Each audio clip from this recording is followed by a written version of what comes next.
भारतीय परंपरेत सणांचे मोठे महत्त्व आहे. सध्या सणांचा हंगामच सुरू आहे. सर्वांना नवरात्रीचे वेध लागले आहेत. नवरात्री हा देवी दुर्गाला समर्पित एक शुभ हिंदू सण आहे.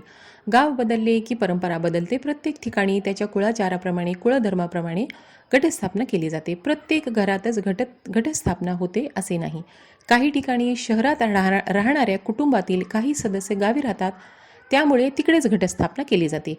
नवरात्रीच्या 9 दिवसांमध्ये देवी भगवतीला प्रसन्न करण्यासाठी भाविक जशी जमेल तशी सेवा, उपासना, भक्ती करतात. ज्यांच्याकडे घटस्थापना होत नाही त्यांनी सुद्धा अखंड दिवा लावावा.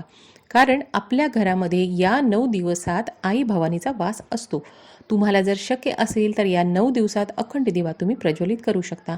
हा दिवा कधी, कुठे, कसा लावायचा आणि नवरात्रीबद्दलचे माहितीचे अनेक व्हिडिओ माझ्या चॅनलवरती मी टाकलेले आहेत. तुम्ही ते पाहू शकता. आज मी तुम्हाला नवरात्रीमध्ये ज्यांच्या घरी घटस्थापना केली जाते, अखंड दिवा तेवत ठेवला जातो त्यांनी, किंवा ज्यांच्याकडे घटस्थापना केली जात नाही आणि अखंड दिवाही तेवत ठेवला जात नाही त्यांनी सुद्धा नवरात्रीच्या पहिल्या दिवशी प्रत्येक घरामध्ये हे काम आवर्जून करायचं आहे. कारण आपल्याकडे पाहुणे जरी यायचे म्हटलं तरीसुद्धा आपण तयारी करतो. घर स्वच्छ करायचं, किराणा मालाची यादी करायची, भाजीपाला या सर्व गोष्टी अगदी प्रामुख्याने पाहिले जातात आणि तयारी सुरू केली जाते. मग नवरात्रोत्सव तर आई भवानीचा जागर करण्याचा, तिची भक्ती करण्याचा सर्वोत्तम काळ आहे. या उत्सवाला सुरुवात करायची म्हटलं की पहिल्या दिवशी प्रत्येक घरामध्ये हे काम करायलाच पाहिजे.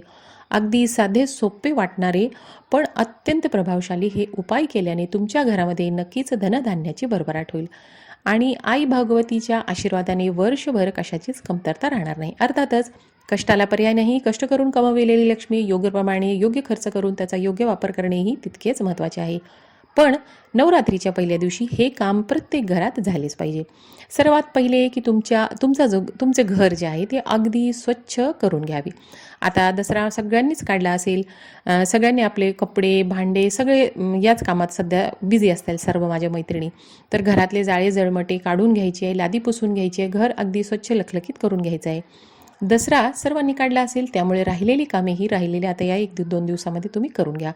आणि देवघर, आता सर्वात पहिले तुम्हाला सांगते की आपण घर तर स्वच्छ केले, त्याचप्रमाणे तुम्हाला देवघर पण खालून आणि वरतून सर्व स्वच्छ करून घ्यायचे. ज्यांचे देवघर लहान आहे, ज्यांना उचलता येते, स्वच्छ करता येते, त्यांनी ते काढून घ्यावे. कधी कधी आपण वरतून तर पुसतो पण खालच्या बाजूला जाळे लागलेले असतात, खाली घाण साठलेली असते, तर ते तुम्ही सगळंच बाजूला काढा जर सरकत असेल तर. आणि जर मोठे असेल तर तुम्ही ज्या प्रकारे त्याला स्वच्छ करता त्या प्रकारे अगदी स्वच्छ सुंदर करून घ्या. त्याला तुम्ही काही तोरण वगैरे लावले असतील, काही माळा लावल्या असतील, ते तुम्ही सर्व काढा. आता कधी कधी कसं होतं, आपण सर्व स्वच्छता करतो पण अगदी छोटे छोटे काम राहून जातात. देवघरातली सर्व देव स्वच्छ करून घ्या. ताट, तांबण, तुमचे कलश असेल तो, दिवे, घंटा, तोरण असेल तर, आणि बसण्याचं तुमचं आसन जे दररोज असेल ते, काही ग्रंथ असतात आपले ते आपण त्याला गुंडाळून आपण ब्लाऊज पीसमध्ये, कपड्यामध्ये जे ठेवलेले असते ते कपडे असतात, हे सर्व तुम्हाला काढायचे आणि सर्व अगदी स्वच्छ करून घ्यायचे. नवरात्रीच्या पहिल्या दिवशी तुम्हाला, आदल्या दिवशी ते सगळे तुम्हाला स्वच्छता करून घ्यायची. आता धूप, निरांजन, फुले घ्या, कापूर घ्या आणि हे सर्व साहित्य घेऊन तुम्हाला पहिल्या दिवशी कोणत्याच गोष्टीची कमी पडू देऊ नका. अगदी छोटे छोटे साहित्य, आपल्या घरामध्ये धूप असतं, निरांजन, फुले आणा थोडेसे, कापूर घ्या आणि पूजेला या सर्व साहित्यांचा वापर करून तुम्हाला त्या दिवशी नवरात्रीच्या पहिल्या दिवशी याशी छान तुम्हाला पूजा करायची आहे. आता दुसरं काम सर्वांनी करायचं आहे ते म्हणजे आपला मुख्य दरवाजा आतून बाहेरून अगदी स्वच्छ करून घ्यायचा आहे. तुम्ही ओला कपडा घ्या, त्याने तुम्हाला आतून बाहेरून दरवाजा अगदी स्वच्छ करून घ्यायचा आहे. आता कधी कधी कसं होतं, आपण दरवाज्यावरती आंब्याच्या पानांचं तोरण लावलेलं असतं, ते पानं सर्व वाळून जातात, तर हे नकारात्मक ऊर्जा निर्माण करतात. त्याच्यामुळे कधीही तुम्ही आंब्याच्या पानांचं तोरण जर लावलं असेल तर ते 2-3 दिवस झाले आणि ते वाळून गेले, पान असे वाकडे तिकडे झाले, तर ते अजिबात तुम्ही दरवाज्यावर ठेवू नका. असं जर तुमच्या दरवाज्यावरती तोरण असेल तर ते तुम्ही काढून टाका. आणि तुम्ही जर दुसरं मण्यांचं वगैरे जे आर्टिफिशियल आपण तोरण वापरतो ते लावलं असेल तर तेही घाण त्याच्यावरती साठत राहते हळूवार, तर ते तुम्ही काढून तेही अगदी स्वच्छ करून या दिवशी तुम्हाला ते स्वच्छ करून तुमच्या मुख्य दरवाज्यावरती लावायचं आहे.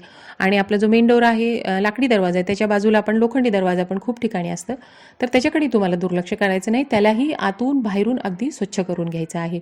आणि याच्यानंतर तुम्हाला ओल्या कपड्याने पुसून झाल्यानंतर मुख्य दरवाजा थोडासा वाळल्यानंतर त्याच्यावरती तुम्हाला सर्वात पहिले उद्या काम करायचं आहे ते म्हणजे स्वस्तिक चिन्ह काढायचं आहे. तर स्वस्तिक चिन्ह जे आहे तर अगदी व्यवस्थित तुम्हाला काढायचं आहे. म्हणजे स्वस्तिक चिन्ह जे आहे त्याचे दोन दोन रेषा म्हणजे दोन्ही बाजूला स्वस्तिक चिन्ह काढून इकडच्या बाजूला आणि लेफ्ट आणि राईट दोन्ही बाजूला तुम्हाला दोन दोन रेषा आणि त्याच्या स्वस्तिक चिन्हाच्या मध्ये 4 ठिपके आणि वरती 5 ठिपके अशाच प्रकारे तुम्हाला स्वस्तिक चिन्हाची आकृती काढायची. कारण स्वस्तिक चिन्ह जे आहे ते चारही बाजूने त्याची शुभ आणि मंगल ऊर्जा आकर्षित करण्याची क्षमता असते.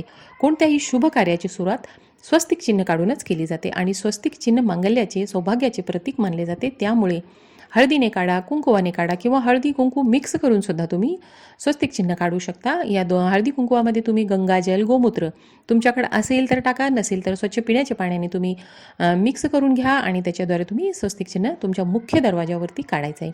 त्याचबरोबर तुम्हाला तुमच्या जो किचनमध्ये ओटा असतो तेही या दिवशी स्वच्छ करा. त्याच्यावर फोडणीचे वगैरे डाग उडलेले असतात, आपण त्याच्याकडे दुर्लक्ष करतो, तेही तुम्ही अगदी स्वच्छ करून तिथेही सुंदर स्वस्तिक तुम्हाला अगदी व्यवस्थित आकृती तुम्हाला काढायची. याच्याबरोबरच उंबरठ्यावर तुम्हाला रांगोळीने लक्ष्मीचे पावले काढायचे. आता चिकटवलेले लक्ष्मीचे पावले असतातच, तेही पुसून घ्या. त्याच्यावरती कधी कधी घाण साठलेली असते, तेही सुंदर पुसून घ्या. त्याच्यावरही हळदी कुंकू वाहा, पण त्याच्यासोबत तुम्हाला रांगोळीने दोन्ही बाजूला दोन दोन लक्ष्मीचे पावले काढा पांढऱ्या रांगोळीने आणि त्याच्यावरती हळदी कुंकू व्हायला विसरू नका.